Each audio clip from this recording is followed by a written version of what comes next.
E se a Bíblia que você conhece estiver faltando livros inteiros? Livros que apontam para o nosso tempo e para o fim da história. Livros que foram deixados de lado, chamados de marginais ou rotulados como heresia, não porque alguém provou que eram falsos, mas porque revelavam demais. É provável que você nunca tenha lido 1 Enoque, Jubileus ou Mecabian, mas na Etiópia, esses livros foram tratados como escritura. Então, por que foram removidos das nossas Bíblias? Quem decidiu de forma definitiva o que conta como palavra de Deus e o que era considerado perigoso demais para ser mantido? No alto das montanhas etíopes, nos mosteiros de Lalibela, monges ainda guardam antigos pergaminhos que mencionam os vigilantes, os nefilim, calendários ocultos e conflitos entre anjos. Esses livros deixam claro que não nos contaram toda a história. Eles carregam uma narrativa que atravessa impérios, concílios da Igreja e atos de supressão. E uma vez abertos, têm o poder de mudar a forma como você vê tudo. Se esses livros dizem a verdade, eles não mudam apenas a nossa visão do passado. Eles também transformam o nosso entendimento do plano de Deus e do nosso futuro. O que você está prestes a ouvir foi mantido longe dos olhos por séculos. Para enxergar o que foi perdido, precisamos voltar ao momento em que as Escrituras foram divididas e certos conhecimentos foram escondidos e chamados de proibidos. Na Etiópia, a Bíblia inclui cerca de 81 livros. Alguns dizem que mais, e muitos deles estão preservados em sua totalidade, não apenas em fragmentos. Entre eles estão títulos que a maioria dos cristãos ocidentais nunca viu.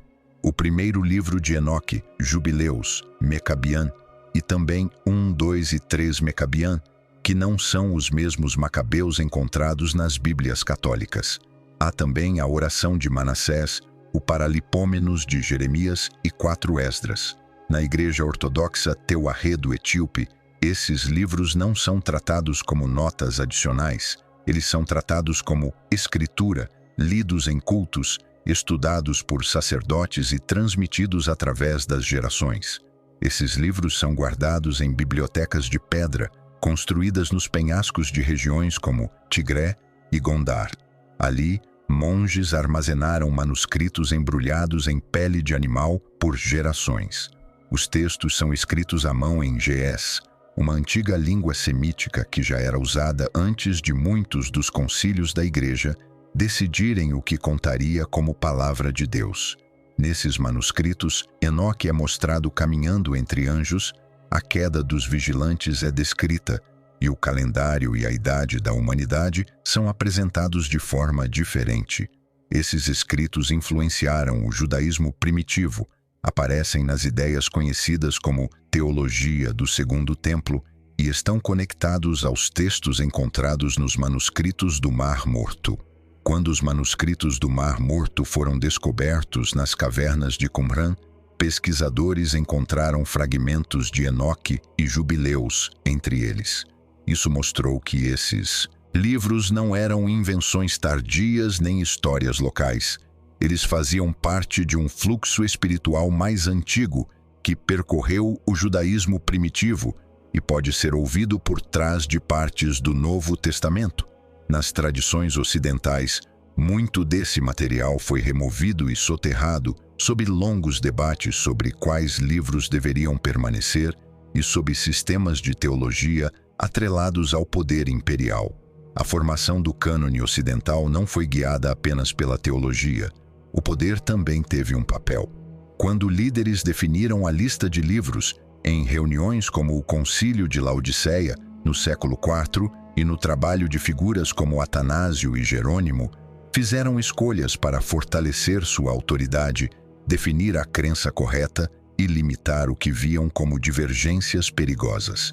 Textos como Enoque e Jubileus descrevem um universo que não se encaixava nos padrões que esses líderes estavam estabelecendo. Falam de anjos com nomes e hierarquias, de vigilantes que desceram e corromperam a humanidade, e de segredos entregues a Enoque que vão desde a criação da terra até o juízo final. Jubileus apresenta um calendário de 364 dias que desestabiliza os rituais do templo, altera as datas das festas e desafia a ordem sacerdotal dominante. Esses escritos foram tratados como disruptivos e não foram bem-vindos ao que se passou a chamar de escritura aceitável. Na Etiópia, esses mesmos livros receberam outro lugar. Foram honrados, incluídos e reconhecidos como parte do cânone muito antes das decisões ocidentais. A Igreja Etíope não recebeu sua Bíblia de Roma. Ela recebeu suas escrituras por raízes judaicas e cristãs mais antigas, descritas como ininterruptas e livres de controle colonial posterior. Isso produziu uma tradição bíblica mais ampla e mais antiga em diversos aspectos, e que preserva materiais que outros deixaram de lado. A maioria dos cristãos em outras partes do mundo nunca leu esses textos. Muitos nunca sequer ouviram o nome Mecabian. Menos ainda sabem que a única cópia completa de primeiro Enoque sobreviveu não em grego ou latim, mas em ge'ez, guardada em escriptoria monásticos etíopes, enquanto no Ocidente diziam que o livro estava perdido. No Novo Testamento, a carta de Judas cita Enoque. Ainda assim, as mesmas igrejas que aceitaram Judas depois colocaram Enoque na categoria de apócrifo. Na Etiópia, ele nunca recebeu esse status. Isso mostra uma divisão profunda em como diferentes partes do cristianismo global lidaram com esses escritos e levanta questões sobre um sistema que dependeu de excluir certos livros, mas ainda assim usou partes deles. Dentro dos mosteiros onde esses textos são lidos, o foco não está na curiosidade. Um monge que abre um desses manuscritos está lendo como ato de devoção e continuidade dentro de um cânone que, do ponto de vista dele, nunca foi quebrado. Sob essa perspectiva, torna-se claro que mais do que páginas escritas, se perdeu em outros lugares. Maneiras inteiras de ver, lembrar e falar sobre o mundo se apagaram. Nesses livros, os vigilantes não são apenas uma história simples. Os Nefilim não são só uma menção breve em Gênesis 6. A ascensão de Enoque não é só uma linha dizendo que ele andou com Deus. Lidar com o cânone etíope é entrar em um mundo teológico preservado que usa símbolos e imagens que muitas tradições ocidentais tentaram deixar de lado. Essa tentativa de silenciar esses textos nunca chegou totalmente às terras altas da Etiópia. Os livros foram copiados à mão, embrulhados em couro, escondidos durante invasões, protegidos em tempos de pressão colonial e ainda são lidos em voz alta nas igrejas hoje. Isso nos obriga a olhar de frente para a forma de cristianismo que muitos de nós recebemos. Se nosso cânone foi moldado deixando o material de fora, precisamos perguntar se ele pode, honestamente, ser chamado de completo.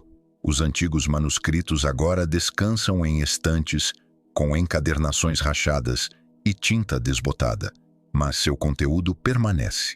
Eles não são apenas objetos de museu. Funcionam como advertências, como chamados, como mensagens à espera de serem ouvidas. É natural perguntar quem ganha quando esses escritos são mantidos fora de vista e o que pode acontecer se voltarem ao debate aberto. Isso não é apenas uma questão sobre quais títulos fazem parte de uma Bíblia. É uma questão de confiança, de como a história foi tratada, de herança espiritual e de se estamos dispostos a ouvir o que foi guardado por comunidades fora das tradições que a maioria de nós conhece. Pouquíssimas pessoas param para perguntar por que a Bíblia da Etiópia inclui esses livros adicionais ou por que eles causaram tanto medo. Para entender isso, precisamos olhar para o que Enoque e Jubileus realmente dizem. Neles não encontramos apenas histórias antigas. Encontramos afirmações que desafiam a forma como muitos têm entendido a Bíblia e a própria história. O livro de Enoque e o livro de Jubileus descrevem um universo repleto de seres espirituais que nem sempre permanecem no seu lugar. Falam de vigilantes que abandonam seu dever, de segredos escritos em tábuas celestiais e de um juízo planejado antes mesmo de a lei ser dada no Sinai. Esses escritos não são apresentados como material leve ou complementar. mas como revelações poderosas que, segundo o texto, foram resistidas por aqueles que temiam seu impacto. Mesmo assim, sobreviveram completos na Etiópia, copiados e guardados como ensinamento verdadeiro. Na Bíblia, Gênesis diz que Enoque andou com Deus e já não foi encontrado. Mas em 1 Enoque ele é muito mais do que uma frase curta. É retratado como vidente, juiz, profeta que entra no céu sem morrer e é levado através de suas diferentes regiões. É guiado por anjos pelas câmaras da neve e do granizo, pelos caminhos das estrelas, pelas prisões onde espíritos rebeldes estão confinados, até o trono de onde virá o julgamento. Ele registra tudo o que vê. O livro o mostra profundamente abalado pelo que lhe é revelado. No centro da visão de Enoque está uma crise anterior ao dilúvio. Anjos chamados vigilantes descem à terra e têm relações com mulheres humanas. Seus filhos são os Nefilim, gigantes e heróis de tempos antigos. Esses seres trazem destruição. Os vigilantes ensinam às pessoas habilidades proibidas, como feitiçaria, fabricação de armas, técnicas de sedução e astrologia. O resultado é que o mundo entra em desordem, não apenas por causa do pecado humano, mas porque a ordem espiritual foi violada. Enoque também vê o destino desses anjos. Ele os vê acorrentados e mantidos nas trevas até o dia do juízo. Enoque recebe mais do que isso. Ele vê uma figura chamada o Escolhido e o Filho do Homem. Essa figura se senta em um trono de glória, julga os poderosos e restaura a criação. Aparece ao lado do Ancião de Dias, honrado e temido. A linguagem lembrará muitos leitores das visões de Daniel, das cenas do Apocalipse e das expressões usadas nos Evangelhos, mas em Enoque essas imagens são apresentadas como visões mais antigas. Isso levanta questões sobre o que significa para uma figura messiânica existir no céu antes de aparecer na terra, e sobre o que se perde quando Enoque é deixado de lado. O livro também descreve o próprio tempo. Enoque vê as divisões da história, o futuro das nações e os movimentos das luzes celestes. Recebe um calendário solar de 364 dias, que o texto diz vir do céu, ligado ao tempo de Adão e Noé, antes de o tempo ser corrompido. A partir daí, o foco se volta naturalmente para Jubileus.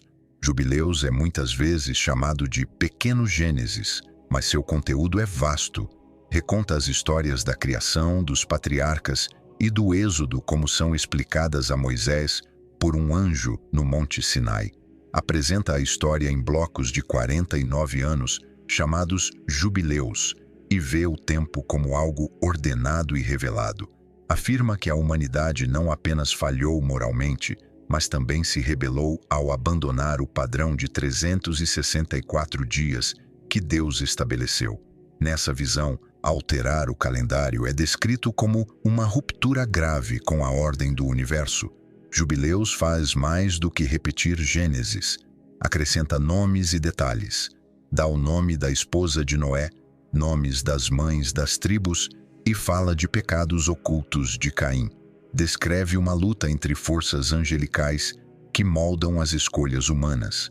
Apresenta Satanás com o nome Mastema, não apenas como a serpente do jardim, mas como um acusador autorizado a testar Abraão e a desviar pessoas. Fala de tábuas celestiais onde todas as ações são registradas e onde a história é escrita antes de acontecer. Isso levanta questões diretas sobre o livre-arbítrio, sobre como a história funciona e sobre os ensinamentos comuns de salvação, se o tempo já está escrito dessa forma. Juntos, Jubileus e Enoque descrevem um mundo com camadas, com registros no céu e seres espirituais agindo nos assuntos humanos. Apresentam-se como vozes rejeitadas porque suas visões foram temidas. Essa afirmação e o conteúdo em si explicam por que esses dois livros se tornaram centrais no cânone etíope e controversos ou excluídos em muitos outros lugares. No livro de Enoque, os anjos caídos pedem misericórdia. Enviam seu apelo por meio de Enoque, pedindo a Deus que os perdoe. A resposta que recebem é não. Os limites que ultrapassaram não serão desfeitos. Os vigilantes são condenados ao juízo, e as nações que ignoram o que eles fizeram são colocadas sob a mesma revisão futura. Se esses relatos forem verdadeiros, descrevem um mundo onde céu e terra estão intimamente ligados, onde eventos se repetem em padrões, onde forças angelicais estão envolvidas na ascensão e queda de impérios, e onde os alertas em Enoque e Jubileus são apresentados como profecia, não como histórias simbólicas. O texto questiona o que isso significa para nós, se esses avisos forem ignorados, e quanto foi descartado como superstição apenas por não se encaixar nos sistemas posteriores criados por teólogos. Sugere que há medo não apenas do que esses livros descrevem, mas do que eles implicam sobre a dimensão das Escrituras e sobre quão organizada ou completa é, de fato, nossa visão habitual da revelação. Ao mesmo tempo, esses escritos foram valorizados nos primeiros séculos da Igreja. A Epístola de Judas cita Enoque diretamente. O pai da Igreja, Tertuliano, falou dele com respeito. Os essênios em Qumran guardaram partes de Enoque e Jubileus, junto com livros como Isaías e a Torá. Por um longo período, esses textos estiveram ao lado dos escritos que mais tarde formariam o núcleo do cânone. Depois, foram retirados rotulados como heresia, não porque fossem provados falsos, mas porque foram considerados excessivos, visionários demais e reveladores demais. A Etiópia não seguiu esse caminho. Lá, Enoque, Jubileus, Mecabian e textos relacionados continuaram a ser copiados e lidos. As visões em Enoque foram tratadas com reverência. Os ciclos temporais em Jubileus foram ensinados como parte da história sagrada. A maneira como esses livros descrevem a estrutura do mundo, a ordenação do tempo e os avisos que trazem foi preservada, mesmo enquanto muitas comunidades ocidentais optaram por deixá-los de lado. No século IV, a Etiópia já era cristã. Segundo a tradição, 2 jovens sírios, Frumêncio e Aedésio, levaram o evangelho ao rei Ezana em Aksum. O que deixaram para trás não foi apenas uma crença, mas uma escritura que não precisava seguir os padrões romanos. À medida que o cristianismo se espalhou pela Núbia e pelas terras altas da Etiópia, o cânone naquela região cresceu, mantendo os livros que outros estavam abandonando. Enoque foi recebido não como lenda, mas como texto-chave. Jubileus foi tratado não como obra secundária, mas como parte do entendimento da aliança. No século XIV, uma obra chamada Quebra Nagast, a Glória dos Reis, pegou esse cânone ampliado e o conectou diretamente à identidade etíope. Ela narra que a rainha de Sabá teve um filho, Menelik, com o rei Salomão, e que esse filho levou a Arca da Aliança para a Etiópia. A história não foi deixada como folclore. Foi recebida como narrativa central, usada para sustentar uma dinastia salomônica que reivindicava seu direito ao trono com base na aliança e não na conquista. Nessa visão, o imperador etíope era mais que um governante político. Ele era considerado filho de Davi e o reino etíope uma continuação de Sião. Manter essa afirmação teve seu preço. Significava preservar livros que muitos no Ocidente rotularam como heresia. Significava declarar uma linhagem real que não dependia de Roma ou Constantinopla, mas de uma ligação com Jerusalém. Significava afirmar que a Arca da Aliança, entendida como o trono terreno de Deus, havia se mudado de Israel para a Etiópia. Nesse contexto, o cânone e as histórias ligadas a ele fizeram mais do que moldar a fé. Serviram como forma de resistência, uma postura que distinguiu a Etiópia e a expôs à pressão ao longo de muitos séculos. Escribas na Etiópia dedicaram suas vidas a copiar esses livros à mão. Em igrejas de pedra, seguiram as mesmas linhas em jazz que seus mestres e antecessores haviam copiado antes deles. Dá para imaginar um jovem escriba lendo em voz alta os nomes dos vigilantes enquanto os escreve. Nomes como Azazel, Semjaza, Penemue sabendo que esses nomes são proibidos em outros lugares, mas que aqui precisam ser preservados. Seu mestre o lembra de que esses nomes não podem ser esquecidos, porque pertencem a uma verdade que o mundo lá fora tentou apagar. Houve tempos de perigo aberto. Durante um ataque, um monge esconde um pergaminho sob uma pedra solta no chão da capela, enquanto a fumaça sobe do lado de fora e uma escola missionária arde em chamas. Tradutores ocidentais voltam com uma Bíblia menor, insistindo que a verdadeira escritura é mais curta e mais segura. Mas o monge leu Enoque. Ele sabe o que os anjos ensinaram e quão perigosos são os nomes esquecidos. Ele não foge, ora para que o pergaminho sobreviva a ele. Mais tarde, a responsabilidade também caiu sobre o trono. Haile Selassie, o último governante coroado da linhagem salomônica, ordenou uma tradução do cânone etíope completo para o amárico em 1962, incluindo os textos deuterocanônicos e adicionais. O objetivo era preservar o que a pressão colonial tentou achatar. Ele carregava Enoque consigo e citava as escrituras como quem guarda uma herança, ciente de que centros como Roma, Londres e Genebra já trabalhavam com uma lista reduzida de livros. O preço por manter um cânone maior foi alto. Durante séculos, missionários trouxeram Bíblias que deixavam de fora os textos que a Etiópia preservara. Não perguntavam por que o cânone era diferente. Diziam que estava errado. Mosteiros foram atacados. Sacerdotes reeducados. Escolas foram fundadas para corrigir a fé local. Tipografias e traduções importadas repetiram a ideia de que as escrituras da Etiópia eram excessivas, que seu cânone era falho, que sua identidade era um erro e não uma vocação. Ainda assim, a Etiópia manteve seu caminho. Manter o cânone mais amplo significava manter o controle sobre sua própria história espiritual, cultural e política.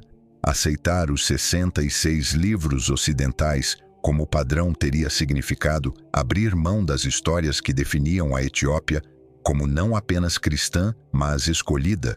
Então os sacerdotes continuaram ensinando os nomes dos anjos caídos. Os cultos continuaram usando passagens de jubileus. Os pergaminhos eram escondidos quando havia perigo e revelados quando o momento era seguro. O povo sustentava a convicção de que sua fé não era um eco das igrejas estrangeiras. Essa ligação íntima entre escritura e identidade fez a Etiópia se destacar. A diferença não estava apenas no número de livros, mas na maneira como o cânone estava ligado à vida da nação. Em grande parte do Ocidente, a teologia foi moldada por impérios, concílios e credos. Na Etiópia, escritura e autoridade real estavam profundamente unidas. Os escritos sagrados não eram apenas instrumentos do Estado, eram a própria base do Estado. Remover esses livros significaria remover o povo que vivia por eles. Sob essa ótica, a disputa sobre esses textos se torna mais do que uma questão de lista. Significa que uma nação que escolheu mantê-los se tornou um obstáculo à uniformidade religiosa e ao controle colonial. Se o cânone da Etiópia estava certo, então Roma e Genebra deixaram algo de fora. Se suas escrituras eram verdadeiras, então as fronteiras aceitas da ortodoxia foram desenhadas de forma estreita demais. Isso levanta perguntas óbvias. Por que tão poucas pessoas no Ocidente conhecem o Quebra-Nagast? Por que Enoque está ausente da maioria dos seminários? Por que o nome Mecabian soa estranho a tantos ouvidos, quando para milhões ele é parte da Escritura? O que significa que cópias completas desses textos foram preservadas não por papas ou reformadores, mas nas bibliotecas de um povo que tantas vezes foi considerado fora da verdadeira fé?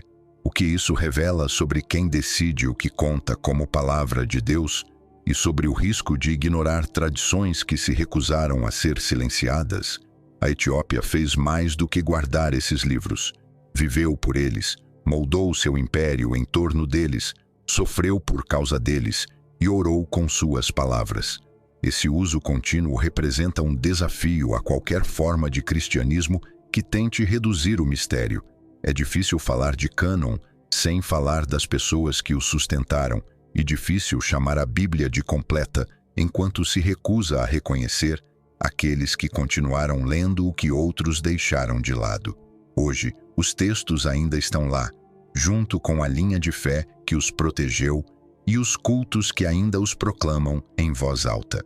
Se o cânone em outros lugares foi podado de forma a ajudar a apagar um povo, o que significaria deixar que o cânone deles nos moldasse em vez disso?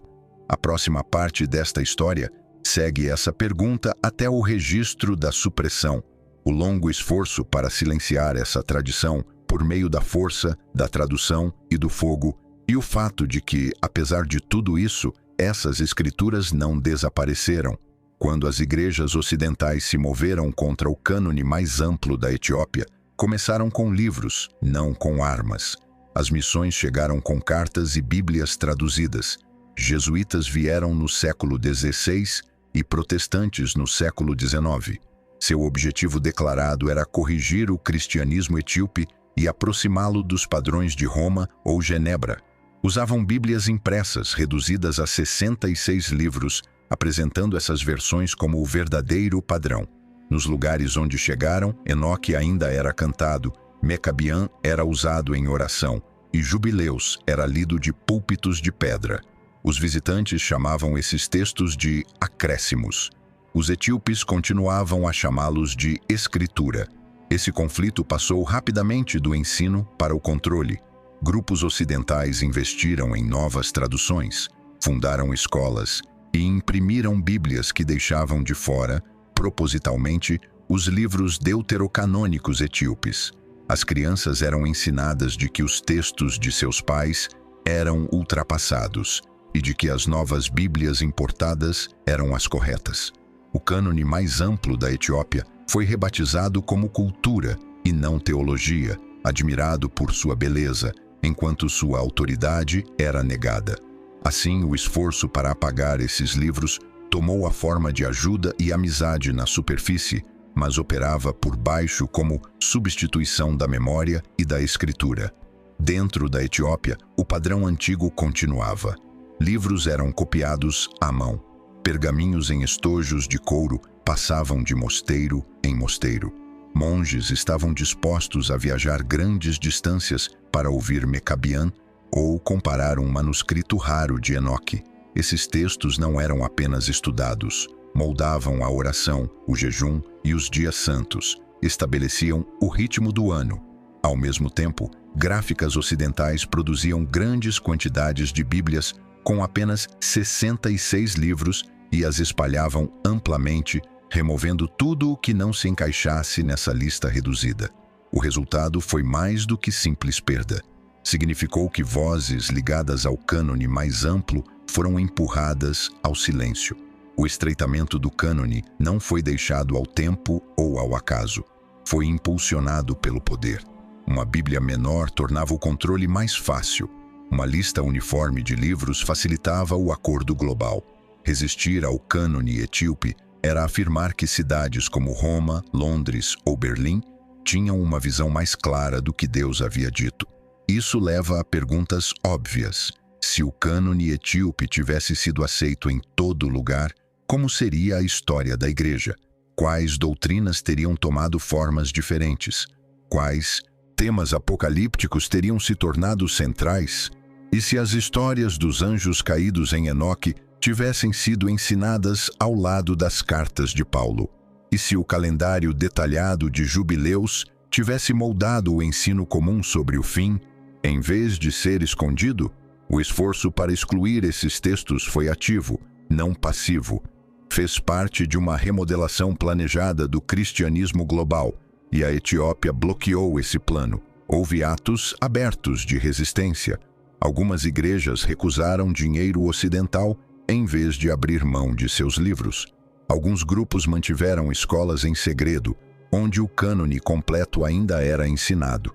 Essas escolhas tiveram um custo, em influência, em conexões e em reputação.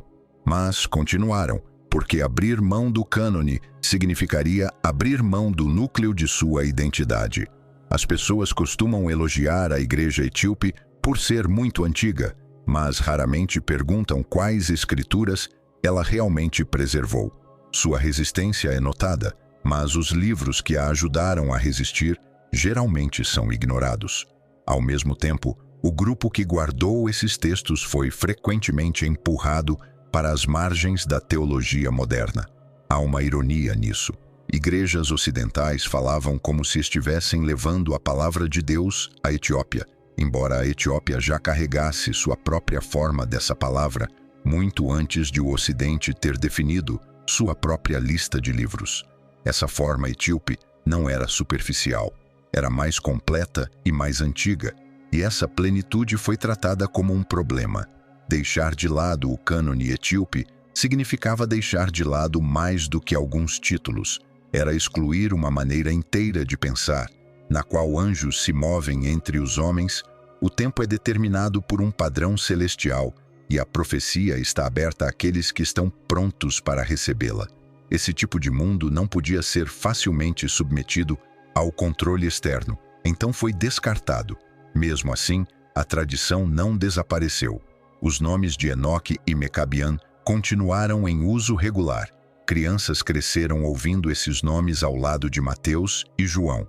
O cânone permaneceu na vida diária, não porque estudiosos o defendiam em universidades, mas porque era usado no culto e na prática. Nos últimos anos, esse longo silêncio começou a se romper. Pesquisadores começaram a fazer perguntas que antes eram evitadas. Novas traduções dos textos etíopes estão surgindo. O interesse de leitores ocidentais se volta para essas fontes. Ao mesmo tempo, o antigo hábito de deixá-los de fora ainda não desapareceu totalmente. Isso levanta mais questões. O que mais foi removido na tentativa de encaixar tudo em um único padrão? Quais mensagens foram consideradas arriscadas demais para serem compartilhadas? E o que acontece quando essas mensagens voltam à tona? O conteúdo de Enoque ajuda a explicar por que foi tratado com tanta cautela.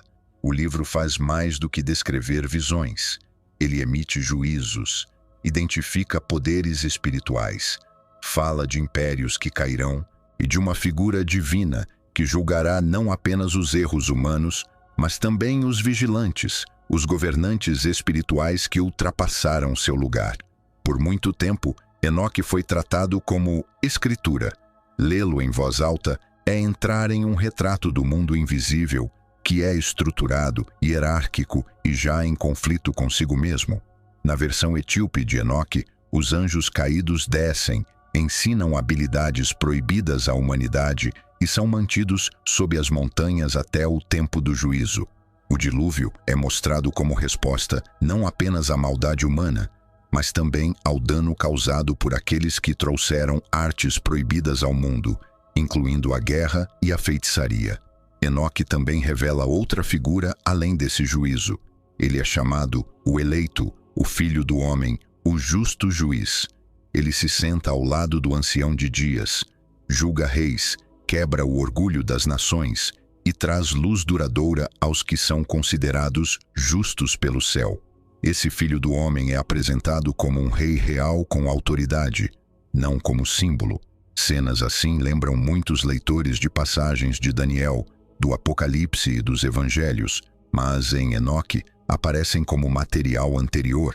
Isso tornou o livro difícil de manter, porque incluí-lo significava admitir que o fim da história no céu já era conhecido e que era severo. Jubileus reforça muitos dos mesmos temas. Fala de dias de juízo marcados com antecedência. Reconta Gênesis em um calendário celestial entregue a Moisés por anjos. Descreve demônios enganando a humanidade após o dilúvio e diz que Noé clamou a Deus para que fossem presos novamente. Liga cada ato, cada acordo, cada falha a registros em tábuas celestiais e trata o tempo como um ciclo de padrões repetidos, não como uma linha reta. Ensina que o que aconteceu voltará a acontecer. Essa visão do tempo não se encaixa facilmente nos cronogramas ensinados pela maioria das igrejas. Esses escritos vão além ao nomear figuras específicas. Nomeiam Azazel e Semjaza entre os vigilantes e Mastema como líder das forças hostis. Descrevem governantes espirituais atribuídos às nações e dizem que alguns obedecem e outros se rebelam. Não apresentam isso como alegoria, mas como acusação contra poderes reais. As perguntas que levantam não ficam no mundo antigo. Quando olhamos para as tensões atuais entre nações, a expansão da vigilância e a tecnologia avançando mais rápido que o consenso moral, entendemos por que há quem se volte para textos que dizem que a história é moldada por forças além das visíveis. Há um desejo, não apenas por religião em geral, mas por uma estrutura clara que faça sentido do caos. Enoque e Jubileus oferecem uma estrutura assim, mas ela não é suave. Dizem que o caos tem razões, é permitido, tem consequências e serve como alerta. Dentro da Etiópia, esses livros são lidos com cuidado. Na tradição de comentários Andemta, que usa explicações em camadas, Enoque é estudado ao lado de profecia, salmos, Apocalipse e os Evangelhos. É tratado como texto que revela tanto a corrupção passada quanto a esperança futura. Não é algo para ser lido com pressa. Cada passagem é examinada lentamente, e seu lugar no padrão mais amplo das Escrituras é considerado antes de ser ensinada. Enoque e Jubileus foram tratados como perigosos, não porque tivessem sido provados falsos, mas porque falam com muita clareza.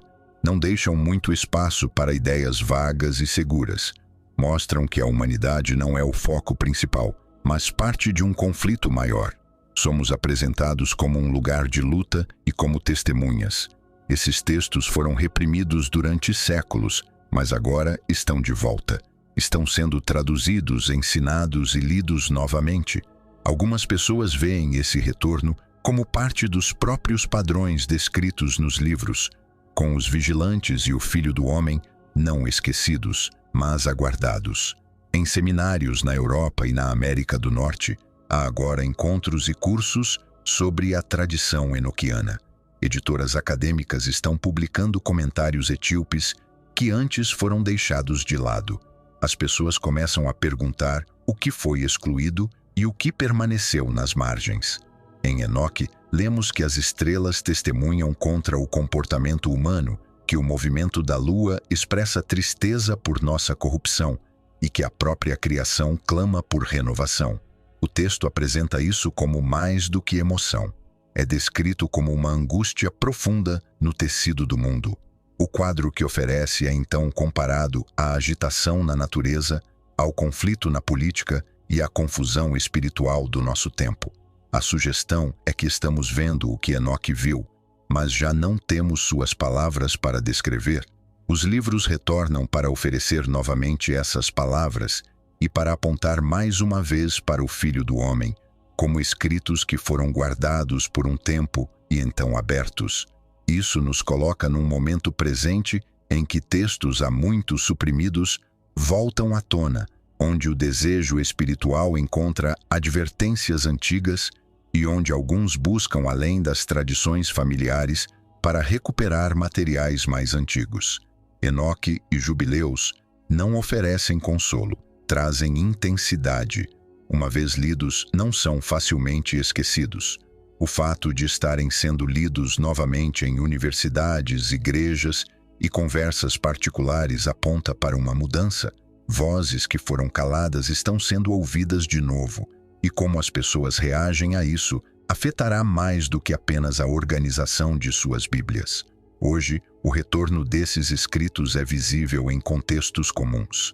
O livro de Enoque, antes tratado no Ocidente como herético, é compartilhado em arquivos digitais e novas edições impressas. Jubileus, empurrado para baixo pelas listas canônicas ocidentais, é discutido em grupos de teologia e lido à noite por pessoas que suspeitam que nunca deveriam tê-lo conhecido. Em Addis Abeba, um teólogo etíope, Dr. Tesfaye, trabalha numa sala de estudos repleta de livros e pergaminhos.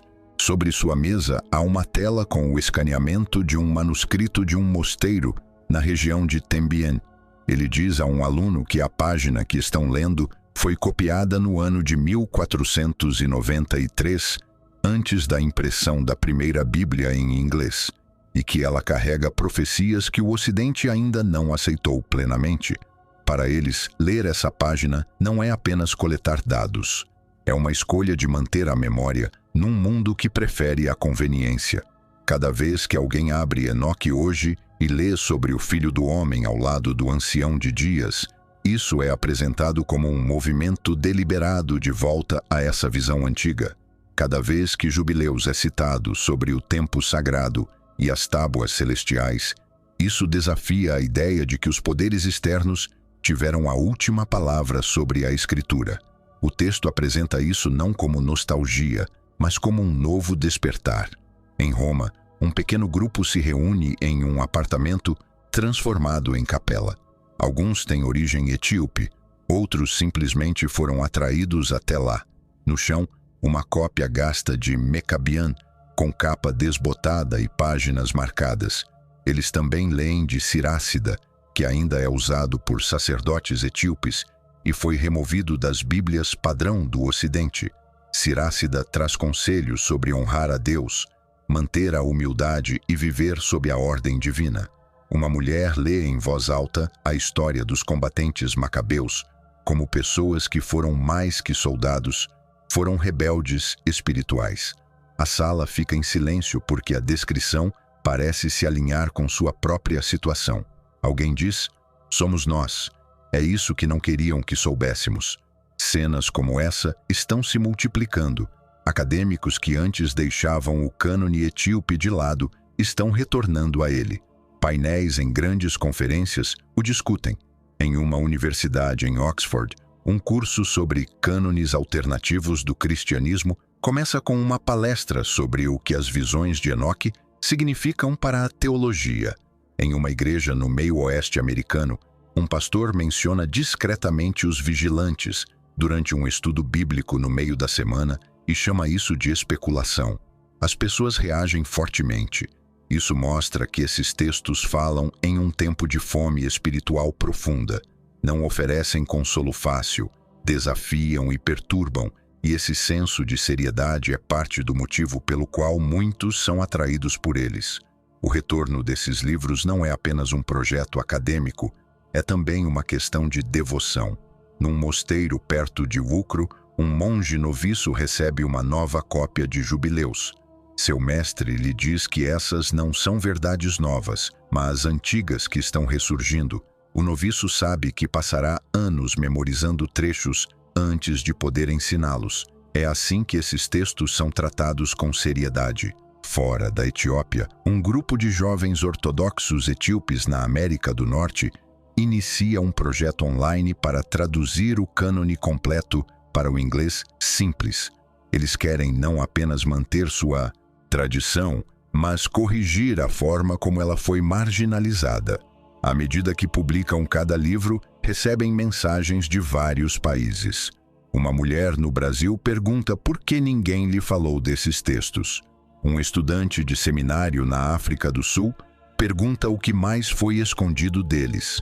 Essa redescoberta é descrita como uma mudança de coração em relação a escritos que foram por muito tempo chamados de desnecessários, mas nunca foram provados falsos. A cada retorno a esses livros, a pergunta cresce. O que acontece com a fé quando o cânone se expande de novo? Durante muito tempo, a Igreja Ocidental manteve firmemente uma lista fixa de 66 livros e tratou qualquer adição com desconfiança. A Igreja Etíope, por outro lado, manteve um cânone mais amplo e afirma que Deus falou em mais de um tempo e lugar. Ela não aceita que a palavra deva corresponder a limites impostos por impérios. Quando a igreja mais ampla começa a considerar essa visão, os crentes começam a perguntar não apenas o que foi preservado, mas também o que foi perdido, e se a Escritura pode funcionar como uma abertura e não como um muro. A questão aqui não é uma reescrita repentina da doutrina, mas uma renovada percepção da vastidão da revelação e uma reparação da exclusão histórica que disse a muitos que suas histórias e visões não importavam. A exclusão desses livros trouxe consigo uma mensagem. Disse a milhões que sua experiência e seus registros sagrados não eram importantes. Empurrou o testemunho africano para a margem e tratou percepções antigas como se já não tivessem valor. Agora, à medida que o interesse muda, essa ferida começa a se fechar, não com uniformidade, mas com um sentido mais amplo de unidade. Alguns leitores veem nisso o cumprimento da ideia de que o que estava escondido um dia seria revelado, que livros antes enterrados ressurgiriam, que os nomes dos vigilantes e o padrão do calendário celestial seriam ouvidos, e que o Filho do Homem seria levado a sério como alguém que está por vir, e não apenas como figura de linguagem. Olhando para essa trajetória, vemos que houve um plano para deixar esses escritos afundarem na obscuridade sob doutrinas e traduções, para que os nomes de Enoque, Jubileus e Mecabian desaparecessem em silêncio. Mas eles não desapareceram. Foram guardados em bibliotecas remotas, protegidos por reis que traçavam sua linhagem até Salomão, repetidos por monges através de impérios em mudança e transmitidos de geração em geração até agora. Seguimos sua trilha por cânones ocultos, anjos caídos, visões de juízo, o trabalho de escribas que os copiaram com grande risco e leitores modernos que retornam a eles com perguntas sérias. Isso nos aproxima da questão. Receber um texto que foi enterrado por séculos exige uma escolha. Levanta questões sobre o que significa ler palavras que outros sofreram e morreram para proteger, e sobre o que mais podemos ter aceitado sem saber quem o retirou primeiro. Os pergaminhos nesse contexto não esperam por comitês, esperam por qualquer pessoa disposta a abri-los e ler o que foi mantido fora de vista. Poucos estão preparados para perguntar por que esses livros foram apagados, e menos ainda estão prontos para seu conteúdo. A pergunta final é simples: se a palavra perdida de Deus falasse novamente, nós a reconheceríamos ou viraríamos o rosto?